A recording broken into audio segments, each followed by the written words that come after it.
Hello friends, welcome back to my channel. আজকে আমরা এই ভিডিওর মাধ্যমে দেখে নেব ইন্ডিয়ান সিটিজেনশিপ প্রুফ, অর্থাৎ 4টা নথির কথা কিন্তু বলা হয়েছে। এই নথি যদি আপনার কাছে থাকে তাহলে আপনি এসআইআর বলুন বা সিএ বলুন বা এনআরসি বলুন বা আরো অন্যান্য যত নিয়ম আসুক না কেন, আপনাদের কোনো রকম কিন্তু ভয় থাকবে না। কেননা এই যে ইন্ডিয়ান সিটিজেনশিপ প্রুফ, অর্থাৎ আপনি যে ভারতীয়, বৈধ ভারতীয়, সেটা কিন্তু প্রুফ হয়ে যাবে। এবার অনেক বাংলাদেশি বা রোহিঙ্গা বা অনেকেই এরকম ঘুষপেটিয়া রয়েছে যারা কিন্তু ইতিমধ্যে নিজেদের ভারতীয় বলে নাগরিকত্ব ভারতীয় নাগরিক বলে দাবি করছে, তাদের কিন্তু এই এসআইয়ের সময় নামগুলো বাদ পড়বে ভোটার কার্ড থেকে। তো কোন সেই 4টা নথি আপনার কাছে আছে কিনা, যদি থাকে তাহলে সেটা ভ্যালিড রয়েছে কিনা, কিভাবে আপনারা বুঝবেন বা কোন কোন নথির কথা বলা হয়েছে যে এই 4টা নথি থাকলেই আপনি যে বৈধ ভারতীয় সেটা কিন্তু প্রমাণ হয়ে যাবে। এবার আপনারা বলবেন যে আমরা অনেক আগে বাংলাদেশ থেকে ভারতে এসেছি, সেক্ষেত্রে আমাদের ওই ডকুমেন্টটা কত সালের হতে হবে বা টোটাল ডিটেইলসটাই কিন্তু আজকে আমি আপনাদের জানাবো যে এই যে ইন্ডিয়ান সিটিজেনশিপ প্রুভ করতে বা এসআইআর যখন হবে তখন ভেরিফিকেশন করতে আপনি যে বৈধ ভারতীয় বা এই যে আপনার বৈধ ভোটার অধিকার আপনার রয়েছে সেটা কিন্তু প্রুভ করতে পারবেন। কিভাবে সেটা এবার আমরা দেখে নেব। আমি আপনাদের প্রথমে দেখাতে চাইবো যে আমি দেখাতে পারবো না কারণ আমি বাড়ি নেই, তো এই স্ক্রিনশটগুলো ওখানে লাগানো প্রবলেম হবে। আমি যাই হোক আপনাদের বলছি, আপনারা শুনুন। সেটা হচ্ছে যে ইন্ডিয়ান সিটিজেনশিপ প্রুভে কি কি বলা হয়েছে বা কোন কোন ডকুমেন্টের কথা বলা হয়েছে। দেখুন, ভারতের নাগরিকত্বের প্রমাণ আধার নয়, কেন্দ্রের তরফ থেকে জানিয়ে দিয়েছে। এটা অনেকদিন আগে থেকে আপনারা জানেন যে আধার কার্ড কিন্তু কোনোভাবেই আপনার নাগরিকত্বের প্রমাণ বহন করে না, শুধুমাত্র আপনার যে আইডেন্টি প্রুফ সেটা কিন্তু গ্রহণ করে। তারপরে যদি আমরা দেখি, আপনার যদি ration card, PAN card, voter card, আইডিও থাকে তাহলে কোনটা কিন্তু আপনার নাগরিকত্বের প্রমাণ বহন করবে। কারণ আপনারা দেখছেন এসআইআর এর ক্ষেত্রে কিন্তু কোনো রকম রেশন কার্ড, পেন কার্ড এগুলো কিন্তু নেওয়া হচ্ছে না, এগুলোর কোনো গুরুত্বই দেওয়া হচ্ছে না। তো সেক্ষেত্রে কোন 4টা ডকুমেন্ট আপনাদের কাছে থাকতে হবে। দেখুন, আমরা যদি দেখি আরো বলেছে যে এনআরসির মতো বিশেষ বিষয়ের কথা মাথায় রাখলে সেটাই এখন অনেকের মনে কিন্তু বড় প্রশ্ন যে কি দিয়ে তাহলে আপনারা প্রমাণ করতে পারবেন যে আপনারা বৈধ ভারতীয়, আপনারা ঘুষপেটিয়া নয় ও অবৈধ অনুপ্রবেশকারী নন। দেখুন, এই প্রশ্নের উত্তরে আপনারা কিন্তু অনেক রকমের হয়তো নিউজ ইতিমধ্যে দেখেছেন যে এই ডকুমেন্ট লাগবে, ওই ডকুমেন্ট লাগবে। তো এই আপনাদের যে কোশ্চিন রয়েছে সেই কোশ্চিনের উত্তর কিন্তু আজকে এই 4টা যে টপিক বা এই 4টা যে ডকুমেন্ট রয়েছে এটা দিয়ে কিন্তু আপনাদের সমস্ত কোশ্চিনের উত্তর আপনারা পেয়ে যাবেন। যদি এই ডকুমেন্টগুলো আপনার কাছে থাকে তাহলে আপনি কিন্তু বৈধ ভারতীয় বুঝতে পারবেন, এবং যদি না থাকে তাহলে বুঝে নিন আপনি বৈধ নয়, আপনি কিন্তু অবৈধ। যখন এসআইআর হবে, এনআরসিও হবে, সিএ হবে, তখন সিএ তো অলরেডি হচ্ছে, তখন কিন্তু আপনার প্রবলেম হবে বা আপনার যে নাগরিকত্ব সেটা কিন্তু বাতিল হয়ে যাবে বা বেনাগরিক হয়ে যাবে, বা আপনি যে ভোট অধিকার রয়েছে সেই এসআইআর আপনি আর আপনার নাম তুলতে পারবেন না এবং আপনার যে ভোটের অধিকার সেটা কিন্তু হারিয়ে ফেলবেন। আশা করি আপনারা বুঝতে পারছেন। এবার আমরা দেখি এখানে ডিটেলসে বলেছে যে আগামী বছর বিধানসভা নির্বাচন রয়েছে। আপনারা সকলেই জানেন যে 26-এ রয়েছে। কেন্দ্রীয় নির্বাচন কমিশন গত মাসে জানিয়ে দিয়েছে যে দেশ জুড়ে হবে স্পেশাল ইন্টেনসিভ রিভিশন, অর্থাৎ এসআইআর।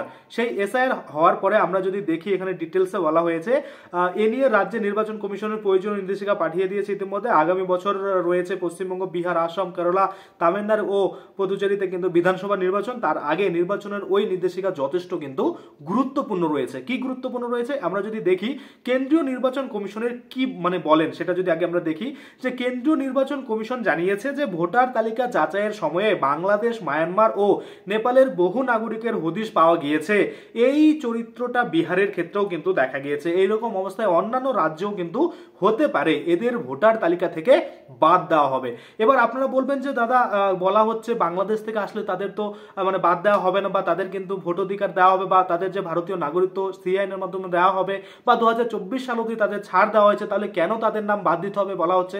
দেখুন, এখানে শুধুমাত্র বাংলাদেশ নয়, মায়ানমার রয়েছে, নেপাল রয়েছে, কিন্তু আমরা যদি সিএ আইনে দেখি সেখানে বলা হয়েছে শুধুমাত্র বাংলাদেশ, পাকিস্তান আর আফগানিস্তান থেকে আসলেই কিন্তু আপনারা এই যে ভারতীয় নাগরিকত্ব সিএর মাধ্যমে আবেদন করতে পারবেন। মায়ানমার থেকে আসলে পারবেন না, নেপাল থেকে আসলে পারবেন না, আরো অন্যান্য দেশ থেকে আসলে কিন্তু পারবেন না। শুধুমাত্র 3টে, সেটা হচ্ছে পাকিস্তান, আফগানিস্তান এবং বাংলাদেশ থেকেই আপনাকে আসতে হবে। তাহলেই কিন্তু আপনারা এই যে সি এর মাধ্যমে ভারতীয় নাগরিকত্বের জন্য আবেদন করে নাগরিকত্ব পেতে পারেন, বা 2024 সাল অবধি যে নাগরিকত্ব ছাড় দিয়েছে, নাগরিকত্ব না পেলেও তাদের যে ছাড় দিয়েছে সেটা কিন্তু অবশ্যই বাংলাদেশ, পাকিস্তান এবং আফগানিস্তান থেকেই আসতে হবে। এবং বিশেষ কিছু সম্প্রদায় রয়েছে, আপনারা হয়তো সকলেই জানেন, হিন্দু, পার্সি, শিখ, জৈন, বুদ্ধিজম, খ্রিস্টান, এই যে 5টা-6টা সম্প্রদায় রয়েছে তাদেরকেই শুধুমাত্র ছাড় দেওয়া হয়েছে। আপনি যদি ধরুন মুসলিম ক্যাটাগরি থেকে থাকেন, মুসলিম সম্প্রদায় থেকে থাকেন তাহলে কিন্তু আপনাদের ছাড় দেওয়া নেই, কেননা আপনাদের অলরেডি বাংলাদেশ, পাকিস্তান, আফগানিস্তান রয়েছে, আপনাদের কিন্তু দেশ রয়েছে, তাই হিন্দুদের হিন্দুস্তান বা এই যে ইন্ডিয়াকে ধরা হচ্ছে, বা হিন্দুদের বাই ডিফল্ট কিন্তু আমাদের ভারতবর্ষে অধিকার রয়েছে তেমনটাই কিন্তু বলা হচ্ছে। যাই হোক, তারপরে যদি আমরা দেখি এখানে বলেছে আধার কার্ড নাগরিকত্বের প্রমাণ কি, এটা আমরা জানি সকলে যে না, কারণ এখানে বলেছে এইরকম পরিস্থিতিতে দেশের বহু মানুষের ধারণা হলো আধার কার্ডই বোধহয় নাগরিকত্বের নথি, কিন্তু তেমনটা একেবারেই নয়। কেন্দ্রের তরফে জানানো হয়েছে যে আধার কার্ড মোটেও নাগরিকত্বের প্রমাণপত্র নয়, এটা একটি পরিচয়পত্র, ঠিকানার নথি। গত 10 জুলাই সুপ্রিম কোর্টে কিন্তু হওয়া এক মামলার সর্বোচ্চ আদালত নির্বাচন কমিশনকে বলেছে আধার, ভোটার আইডি ও রেশন কার্ডকে নাগরিকত্বের প্রমাণ হিসাবে বিচার করা যাবে না, বা এইসব ডকুমেন্টস দিয়ে কোনোভাবেই কিন্তু আপনার SIR অর্থাৎ স্পেশাল ইন্টেনসিভ রিভিশন সেটাতে কিন্তু ভেরিফিকেশন করানো যাবে না। তারপরে যদি আমরা দেখি কি বলেছে, কোন কোন নথি ভারতীয় নাগরিকত্বের তাহলে প্রমাণ দেয়, বা কোন কোন নথি থাকলে আপনি বৈধ ভারতীয়, সেটা আপনারা কিভাবে বুঝবেন। দেখুন এখানে বলেছে সম্প্রতি UIDAI বা unique identification authority of India জানিয়ে দিয়েছে আধার কার্ড ভারতীয় নাগরিকত্বের প্রমাণ নথি নয়। আমরা যদি দেখি এখানে পরিষ্কার করে বলেছে এটা হলো শুধুমাত্র ঠিকানা ও পরিচয়পত্র। নাগরিকত্ব প্রমাণের জন্য কমপক্ষে 4টি নথি কিন্তু আপনার কাছে থাকতে হবে, বা এই 4টার মধ্যে যে কোনো একটা কিন্তু মানে আপনাকে থাকতে হবে, তাহলে কিন্তু আপনারা পাবেন। তুই কখন আসছিস আমি দেখলামই না, তুই নেট বন্ধ করে চলে গেছিস। গানের গলা উপরে যেতে বলবো। আচ্ছা আচ্ছা, দিন এসে লাঞ্চ দিয়েছে? না একদম টপে গেলে বলছে সুন্দর কোনো গিফট আছে। আচ্ছা চল আসতেছি, আমার আর একটু আছে। আচ্ছা, এবার প্রথম যদি আমরা চলে আসি, যে প্রথমেই যে নথিটার কথা বলা হয়েছে 4টার মধ্যে, সেটা হচ্ছে জন্ম শংসাপত্র। কি বলছে, জন্ম শংসাপত্র যদি বা বার্থ সার্টিফিকেট যদি আপনাদের কাছে থেকে থাকে, তাহলে কিন্তু সেই নথিটা আপনার নাগরিকত্বের প্রমাণ, বা আপনার যে নাগরিক, আপনি যে ভারতীয় নাগরিক সেটার কিন্তু প্রমাণ বহন করবে। হ্যাঁ ঠিক আছে, আসছে চলো। তবে এক্ষেত্রে কিন্তু জড়িয়ে রয়েছে আরো কিছু নিয়ম। কি নিয়ম রয়েছে দেখুন, আরো আমরা যদি দেখি, একটা বার্থ সার্টিফিকেট হয়ে গেল, আরেকটা হচ্ছে পাসপোর্ট। পাসপোর্ট প্রমাণ করে আপনি একজন ভারতীয় নাগরিক। এবার অনেকে বলবেন যে দাদা, বাংলাদেশি যারা রয়েছে তারা তো ভুয়ো তথ্য দিয়ে পাসপোর্ট বানিয়ে নিয়েছে। দেখুন সেটা কিন্তু আপনার নাগরিকত্ব প্রমাণ বহন করবে না, কেননা আপনি যখন পাসপোর্ট আবেদন করেন তখন কিন্তু একটা ডিক্লারেশন থাকে যে আপনি যদি ভুল তথ্য দিয়ে আপনার পাসপোর্ট বানান, সেক্ষেত্রে আইন অনুযায়ী আপনার উপর যে ব্যবস্থা সেটা নেওয়া হবে, এবং পরবর্তীতে আপনার পাসপোর্ট কিন্তু বাতিল হয়ে যাবে। আর সেই রকম যদি ভুয়ো তথ্য দিয়ে কেউ বানান, তাহলে সেটা আপনারা জানেন আপনার পাসপোর্ট বৈধ থাকবে না, আর সেটার জন্য আপনিই দায়ী, কারণ আপনি ওই যে এগ্রিমেন্ট বা ওই যে ডিসক্লেমার সেটা কিন্তু আপনি এগ্রি করেছিলেন। আশা করি আপনারা বুঝতে পারছেন।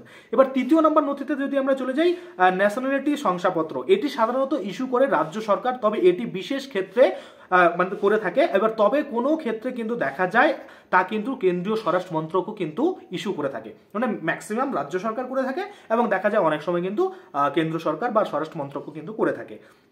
4 নম্বরে যদি আমরা দেখি কি বলছে, নিউট্রালাইজেশন যেটা আমরা বলি, বা ন্যাচারালাইজেশনের মাধ্যমে যে শংসাপত্র পাওয়া যায় সেটা কিন্তু বলা হচ্ছে। তো এখানে কি বলছে, যদি কোনো ব্যক্তির কাছে নিউট্রালাইজেশন যে সার্টিফিকেট বা শংসাপত্র থাকে, তাহলেও কিন্তু আপনারা ভারতীয় নাগরিক বলে প্রমাণ হবেন, বা ভারতীয় বৈধ ভারতীয় নাগরিক সেটা কিন্তু প্রমাণ বহন করবে।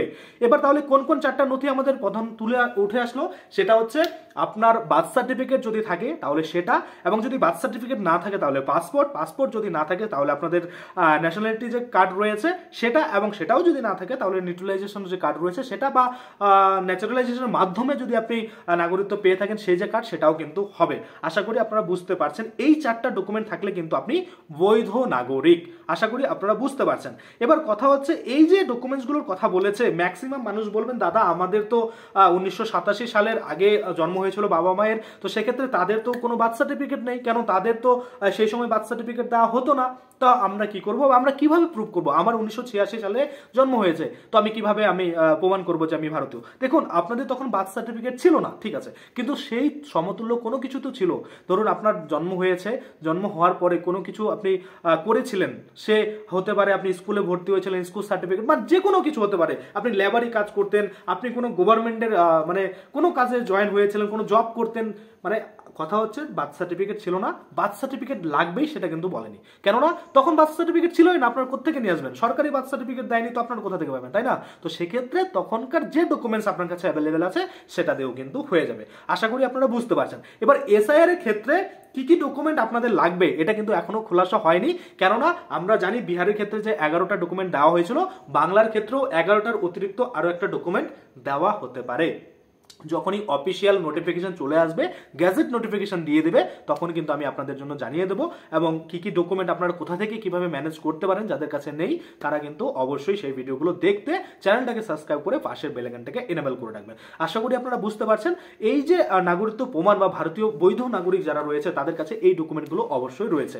এই ডকুমেন্টগুলো থাকলে আপনারা কিন্তু বৈধ নাগরিক বলে নিজেদের প্রমাণ করতে পারবেন। আশা করি আপনারা বুঝতে পারছেন। পরবর্তী ভিডিও পেতে বা নোটিফিকেশন পেতে অবশ্যই চ্যানেলটা সাবস্ক্রাইব করে পাশের বেল আইকনটা এনেবল করে দিবেন। তাতে করে কি হবে, পরবর্তীতে আমি যখনই এই ধরনের কোনো ভিডিও বানাবো, সে সিএ হতে পারে, এসআইআর হতে পারে, এনআরসি হতে পারে, সেই যে স্মার্ট সিটিজেন কার্ড রয়েছে সেগুলোর ভিডিও নোটিফিকেশন সরাসরি কিন্তু আপনার কাছে পৌঁছে যাবে। আর এর জন্য কোনো রকম টাকা লাগে না। অবশ্যই আপনারা কিন্তু সাবস্ক্রাইব করে পাশের বেল আইকনটাকে এনেবল করে রাখবেন। তো আজকের জন্য ভিডিওটা এখানেই শেষ করছি।